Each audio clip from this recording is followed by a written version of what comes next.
नमस्कार दोस्तों, मैं आशा फिर से लेके आई हूँ भागवत गीता का आगे का पाठ। एक कथा सुनाने में मुझसे अगर कोई गलती हो जाए तो कृपया मुझे क्षमा कर दें। भागवत गीता का आगे के पाठ में ये है, परमेश्वर तथा उसका दिव्य धाम, ये दोनों ही सनातन है और जीव भी सनातन है। सनातन धाम में परमेश्वर तथा जीव की संयुक्त संगति भी मानव जीवन की सार्थकता है। भगवान जीवों पर अत्यंत दयालु रहते हैं क्योंकि वे उनके आत्मज हैं। भगवान कृष्ण ने भागवत गीता में घोषित किया है कि सर्वयोनिषु अहम बीजप्रदः पिता, मैं सबका पिता हूँ।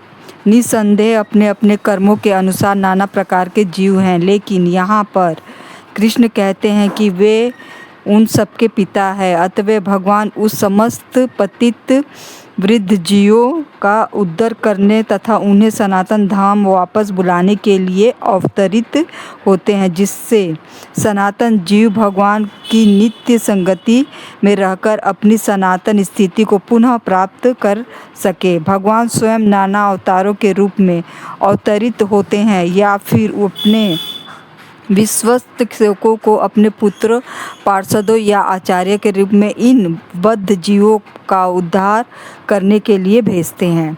अतएव सनातन धर्म किसी सांप्रदायिकता धर्म पद्धति का सूचक नहीं, यह तो नित्य परमेश्वर के साथ नित्य जीवों के नित्य कर्म धर्म का सूचक है। जैसा कि पहले कहा जा चुका है कि यह जीव के नित्य धर्म वृत्ति को बताता है। श्रीपाद रामानुजाचार्य ने सनातन शब्द की व्याख्या इस प्रकार की है, वह जिसका न आदि है और न अंत। अतएव हम सनातन धर्म के विषय में बातें करते हैं तो हमें श्रीपाद रामानुजाचार्य के प्रमाण के आधार पर यह मान लेना चाहिए कि इसका न आदि है न अंत।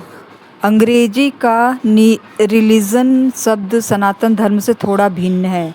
रिलीजन में विश्वास का भाव सूचित होता है और विश्वास परिवर्तन हो सकता है। किसी को एक विशेष विधि में विश्वास हो सकता है और वह इस विश्वास को बदलकर दूसरा ग्रहण कर सकता है, लेकिन सनातन धर्म उस कर्म का सूचक है जो बदला नहीं जा सकता।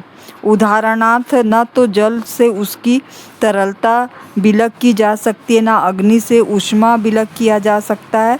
इसी प्रकार जीव से उसके नित्य कर्मों को विलग नहीं किया जा सकता। सनातन धर्म जीव का शाश्वत अंग है।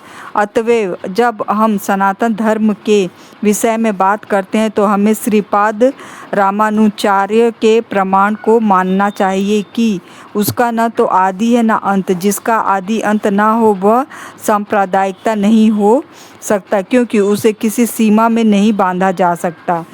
जिनका संबंध किसी संप्रदाय से होगा वे सनातन धर्म को भी सांप्रदायिक मानने की भूल करेंगे। किंतु यदि हम इस विषय पर गंभीरता से विचार करें और आधुनिक विज्ञान के प्रकाश में सोचें तो हम सहज ही देख सकते हैं कि सनातन धर्म विश्व के समस्त लोगों का ही नहीं अपितु ब्रह्मांड के समस्त जीवों का है। भले ही आसमान धार्मिक विश्वास का मानव इतिहास के पृष्ठों में कोई आदि हो, लेकिन सनातन धर्म के इतिहास का कोई आदि नहीं होता, क्योंकि यह जीवों के साथ शाश्वत चलता रहता है। जहाँ तक जीवों का संबंध है, प्रामाणिक शास्त्रों का कथन है कि जीव का न तो जन्म होता है न मृत्यु। गीता में कहा गया है कि जीव न तो कभी जन्मता है न कभी मरता है, यह शाश्वत तथा अनिवासी और इस क्षण भंगुर शरीर के नष्ट होने के बाद भी रहता है। सनातन धर्म के स्वरूप के प्रसंग में हमें धर्म की धारणा को संस्कृति की मूल धातु से समझना होगा। धर्म का अर्थ है जो पदार्थ विशेष में सदैव रहता है। हम यह निष्कर्ष कहलाते हैं कि अग्नि के साथ ऊष्मा तथा प्रकाश सदैव रहते हैं। ऊष्मा व प्रकाश के बिना अग्नि शब्द का कोई अर्थ नहीं होता। इसी प्रकार हमें जीव के उस अनिवार्य अंग को ढूंढना चाहिए जो उसका चिर सहचर है। यह चिर सहचर उसका शाश्वत गुण है और यह शाश्वत गुण ही उसका नित्य धर्म है। जब सनातन गोस्वामी ने श्री चैतन्य महाप्रभु से प्रत्येक जीव के स्वरूप के विषय में जिज्ञासा की तो भगवान ने उत्तर दिया कि जीव का स्वरूप या स्वाभाविक स्थिति भगवान की सेवा करना। यदि हम महाप्रभु के इस कथन का विश्लेषण करें तो हमें देखेंगे कि एक जीव दूसरे जीव की सेवा में निरंतर लगा हुआ है। एक जीव दूसरे जीव की सेवा कई रूपों में करता है। ऐसा करके जीव जीवन का भोग करता है। निम्न पशु मनुष्यों की सेवा करते हैं, जैसे सेवक अपने स्वामी की सेवा करते हैं। एक व्यक्ति अपने स्वामी ब की सेवा करता है और ब अपने स्वामी स की तथा स अपने स्वामी द की। इस प्रकार हम देखते हैं कि एक मित्र दूसरे मित्र की सेवा करता है। माता पुत्र की सेवा करती है, पत्नी पति की सेवा करती है, पति पत्नी की सेवा करता है। यदि हम इसी भावना से खोज करते चले जाएंगे तो पाएंगे कि समाज में एक ऐसा भी अपवाद नहीं जिसमें कोई जीव सेवा न लगा हो। एक राजनेता जनता के समक्ष अपनी सेवा की क्षमता का घोषणा पत्र प्रस्तुत करता है। फलतः मतदाता उसे यह सोचते हुए मत देते हैं कि वह समाज की महत्वपूर्ण सेवा करेगा।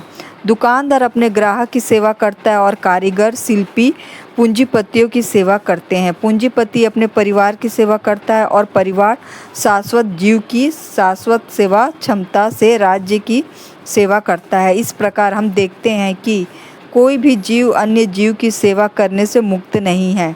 अतः हम यह निष्कर्ष निकाल सकते हैं कि सेवा जीव की चिर सेवा और करना जीव का शाश्वत सनातन धर्म है। तथापि मनुष्य काल तथा परिस्थिति विशेष के प्रसंग में एक विशिष्ट प्रकार के विश्वास को अंगीकार करता है और इस प्रकार का अपने को हिंदू, मुसलमान, ईसाई, बौद्ध या किसी अन्य संप्रदाय का मानने वाला बताता है। ये सभी उपाधियां सनातन धर्म नहीं है। यह हिंदू अपना विश्वास बदलकर मुसलमान बन सकता है या एक मुसलमान अपना विश्वास बदलकर हिंदू बन सकता है या कोई ईसाई अपना विश्वास बदलकर इत्यादि। किंतु इन सभी परिस्थितियों में धार्मिक विश्वास में परिवर्तन होने से अन्यों की सेवा करने का शाश्वत धर्म वृत्ति प्रभावित नहीं होती। हिंदू, मुसलमान या ईसाई समस्त परिस्थितियों में किसी न किसी के सेवक है। अतः किसी विशेष विश्वास को अंगीकार करना अपने सनातन धर्म को अंगीकार करना नहीं है। सेवा करना ही सनातन धर्म है।